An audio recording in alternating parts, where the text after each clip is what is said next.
സ്ട്രെയിറ്റനിങ്ങും same ആണ്? അതിനുള്ള difference എന്താണ്? സെയിം ആണോ എന്ന് ചോദിച്ചു കഴിഞ്ഞാൽ സ്ട്രെയിറ്റനിങ് തന്നെയാണ് സ്മൂത്തനിങ് എന്ന് പറയുന്നത്. ഹെയർ സ്ട്രെയിറ്റനിങ് എന്നാണ് ശരിക്കും അതിൻ്റെ പേര് എന്ന് പറയുന്നത്. ഈ സ്ട്രെയിറ്റനിങ്ങിനകത്ത് 2 സബ് ഡിവിഷൻസ് ഉണ്ട്, ഒന്ന് റിബോണ്ടിങ്ങും ഒന്ന് സ്മൂത്തനിങ്ങും.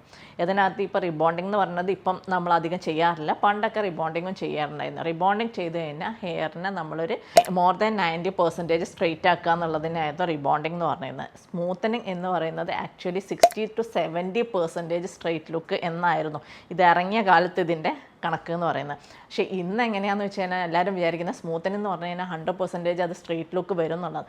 അത് മാക്സിമം എഫേർട്ട് എടുത്തിട്ട് നമ്മൾ സ്ട്രെയിറ്റ് ആക്കി എടുക്കുന്നതാണ് ഈ സ്മൂത്തനിങ് നമുക്ക് ആ സ്ട്രെയിറ്റ് ലുക്ക് കിട്ടുന്നത്.